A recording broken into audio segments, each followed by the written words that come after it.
نحمده ونصلي ونسلم على رسوله الكريم اما بعد فاعوذ باللہ من الشیطان الرجیم بسم اللہ الرحمن الرحیم۔ سورۃ توبہ کے مضامین عرض کر رہا ہوں جی، آج دوسرا اس کا حصہ ہے۔ اس سورہ مبارکہ میں غزوہ حنین کے بارے میں اللہ تعالیٰ کی مدد اور نصرت کا یاد دلانا ہے۔ نعمتیں مل جائیں تو انسان لاپرواہ ہو جاتا ہے، پیسہ زیادہ آ جائے، آسانیاں آسائشیں زیادہ مل جائیں تو انسان لاپرواہ ہو جاتا ہے، اور پھر لاپرواہی کے اندر غلطیاں سرزد ہوتی ہیں۔ اس سورہ مبارکہ میں ان چیزوں کا اللہ تعالیٰ نے ذکر فرمایا، لقد نصرکم اللہ فی مواطن کثیرۃ ویوم حنین اذ اعجبتکم کثرتکم، اور یہ حنین جو ہے مکہ اور طائف کے درمیان ایک جگہ کا نام ہے، وہاں پر یہ غزوہ ہوا تھا، اس لیے کو غزوہ حنین، اور اس کو غزوہ حوازن بھی کہتے ہیں۔ وہ انشاءاللہ پھر میں جو ہے آیات کی تفسیر کے اندر اس کا میں آپ کو تفصیل سے عرض کر دوں گا۔ غزوہ تبوک میں لشکر اسلام کے ساز و سامان اور رسد کی تیاری کے لیے مسلمانوں کو ترغیب دینا۔ مسلمان کے پاس کچھ ہو نہ ہو، اس کی اللہ اور اس کے رسول کے راستے میں جنگ کے لیے تیاری ضرور ہونی چاہیے۔ آپ کے گھر میں کھانے کے لیے کچھ ہو یا نہ ہو، اپنے دفاع کے لیے اسلحہ ضرور ہونا چاہیے، دہشت گردی کے لیے نہیں، اپنے دفاع کے لیے، اسلام کے دفاع کے لیے۔ جناب رسالت مآب صلی اللہ علیہ وسلم کے دولت اقدس میں ہر وقت 11 کے قریب تلواریں اس وقت ہوتی تھی آپ سرکار کے پاس، یعنی آقا جی کھانے کے لیے کچھ نہیں اور کچھ اتنا ساز و سامان نہیں، لیکن جنگ کے لیے اللہ اور اس کے رسول کے راستے میں جہاد کے لیے ہر وقت الرٹ تھے۔ ہمارے اسکولوں میں پہلے تربیت دی جاتی تھی بچوں کو باقاعدہ، اور بچے بڑے ذوق و شوق سے اس میں حصہ لیا کرتے تھے۔ آج تو ڈانس کے لیے بچوں کو تیار کیا جا رہا ہے، ڈانس کے لیے تیار کرتے ہیں جی، گانا گانے کے لیے تیار کرتے ہیں جی، اور لیکن مسلمان اسرائیل کے اندر آج بھی جو ہے جتنے بھی یہ یہودی نے، یہ 2 سال تک کوئی بھی شخص ہے اس کو فوجی ٹریننگ لینا ضروری ہے جی۔ ہاں آپ دیکھ لیں، اینا جا اسرائیل ہے، اینا جا، لیکن پوری دنیا نے انہیں وقت پا دیتا ہے۔ آپ یہ دیکھیں کہ 43,000 سے زیادہ مسلمانوں کو انہوں نے شہید کر دی، وہ اتنے ٹرین لوگ ہیں۔ اگر مسلمان سارے ٹرین ہوتے، میں یہ نہیں کہتا کہ آپ آگے بڑھ کے پہلے ماریں، لیکن کوئی آ کے منہ پہ مارے تو بندہ دفاع تو کرتا ہے نا جی، ہیں جی، بندہ اپنا دفاع تو کرتا ہے نا جی، سیلف ڈیفنس تو ہے نا پوری دنیا کے اندر۔ ہم تو اس کو جہاد کا نام دیتے ہیں کہ از خود آگے بڑھ کر کے مسلمان کو اللہ کی راہ میں اور اس کے رسول کی راہ میں جہاد کرنا چاہیے۔ اب تو میں نے آپ کو یہ عرض کیا تھا، اللہ آپ کی خیر کرے، میں نے پچھلے جمعۃ المبارک میں، اس جمعۃ المبارک میں تو اور موضوع میں نے لگایا، پچھلے جمعۃ المبارک میں نے آپ کو عرض کیا تھا، آپ کی اقلیتیں جو ہے، جو عالمی دن یہ 24 اگست کو 22 اگست کو انہوں نے کراچی کے اندر اپنی ساری کانفرنس کی ہے، عالمی اقلیتی کانفرنس، تو اس کے اندر انہوں نے باقاعدہ ایجنڈے پیش کیے ہیں، قراردادیں پیش کی ہیں کہ آپ کے نصاب کے اندر سب سے پہلا کام تو یہ کیا جائے، جتنی بھی قرآن پاک کی آیات مقدسات ہیں ان سب کو ختم کر دیا جائے، کوئی جو ہے قرآن کا کوئی بھی حصہ بیچ میں نہیں ہونا چاہیے، پہلی کلاس سے لے کے 12ویں کلاس تک۔ اور وہی بچپن ہی ہوتا ہے جس کے اندر جو یادیں ایک دفعہ ذہن کے اندر تازہ ہو جائیں وہ ساری زندگی انسان کے ساتھ رہتی ہیں۔ پہلی کلاس سے لے کے 12ویں کلاس تک اگر اس میں کوئی قرآن نہیں ہوگا، کوئی حدیث نہیں ہوگی، تو پھر یہ ملک پاکستان خیر سے بنایا۔ دوسرا انہوں نے کیا پیش کیا قرارداد، دوسری انہوں نے کہا کہ یہ جو آپ اپنے نبی کے نام کے ساتھ دکھتے ہیں نا، صلی اللہ علیہ وآلہ واصحابہ وسلم، اس کو کاٹ دیا جائے۔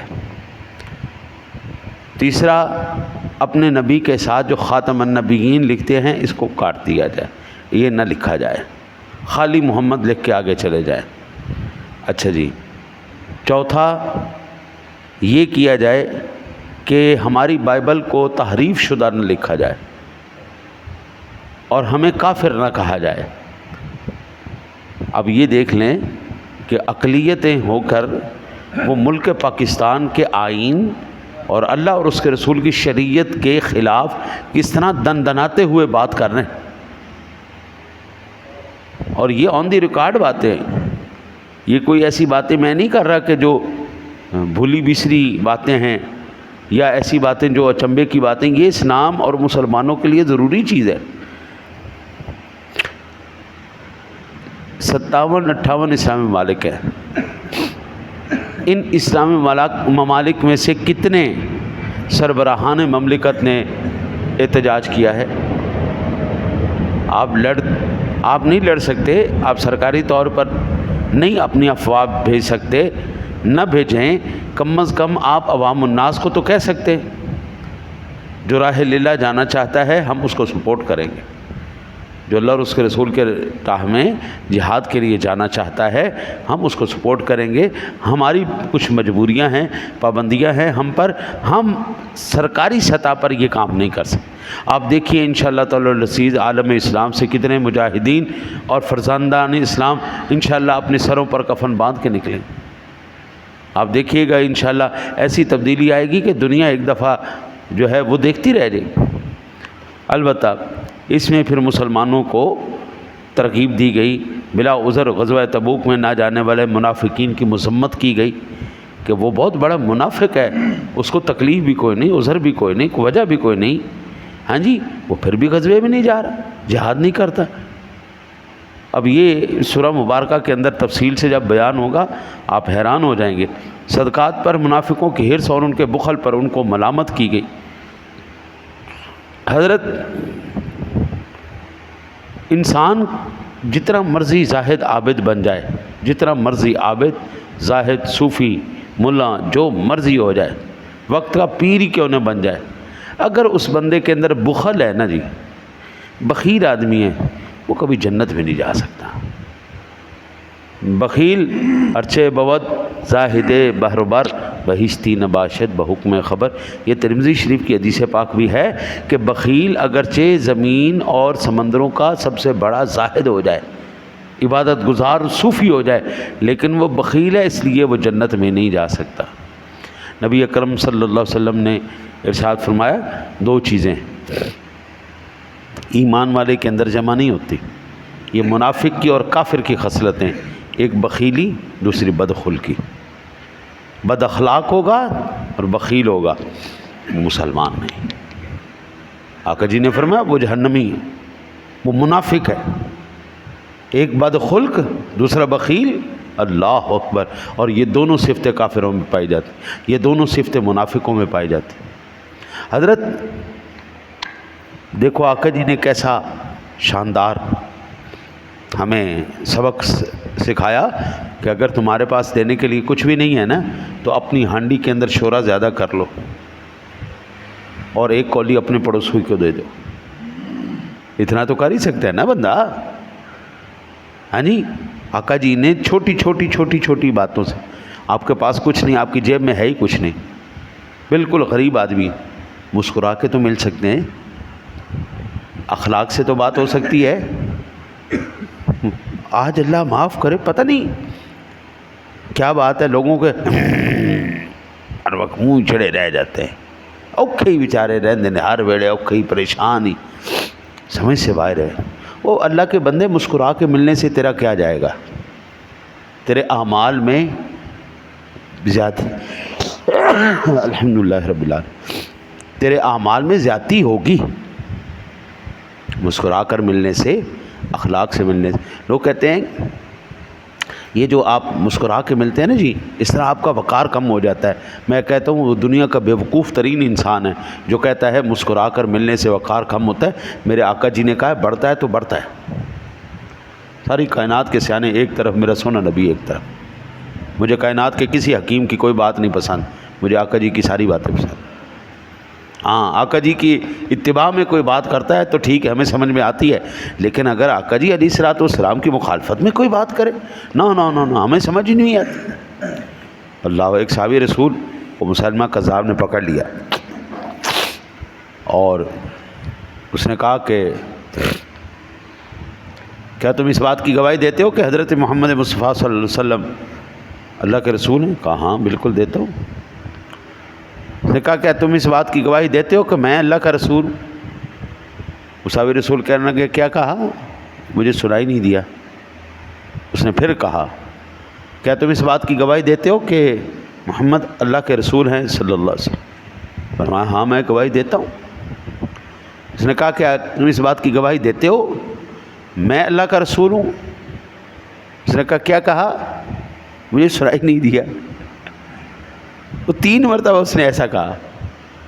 مسلمہ کہنے لگا بڑا یاد سیانہ ڈورا ہے تو ہے، بڑا سیانہ بہر ہے تو، جب میں یہ کہتا ہوں کہ محمد اللہ کے رسول ہیں صلی اللہ علیہ وسلم تو کہتا ہاں میں اس بات کی گواہی، جب میں کہتا ہوں کہ میں اللہ کا رسول ہوں تو کہتا ہے کیا کہا؟ تجھے سنائی نہیں دیتا؟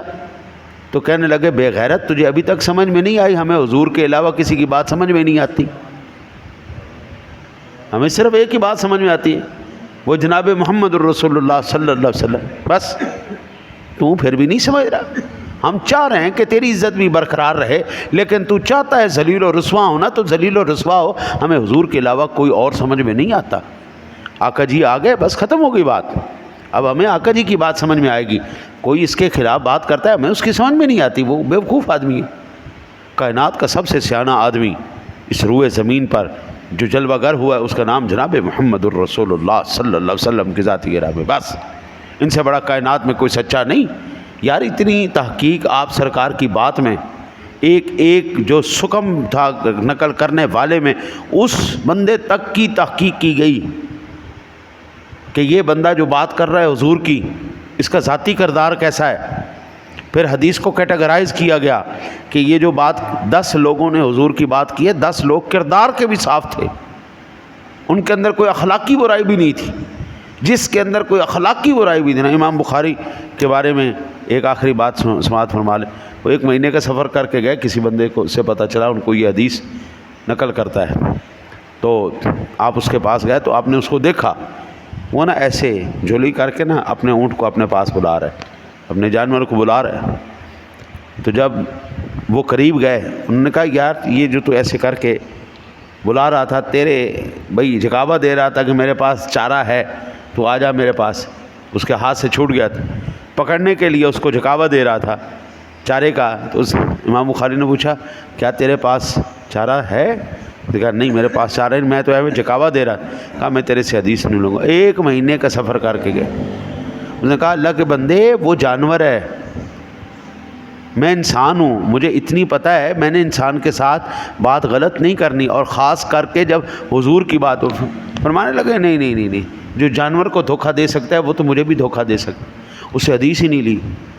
اتنے محتاط طریقے سے آقا جی کا فرمان ہم تک پہنچا ہے۔ دعا کرو اللہ تعالیٰ آپ کو مجھے قرآن سمجھ کر اس پر عمل کی توفیق نصیب فرمائے۔ اللہم صلی علی سیدنا و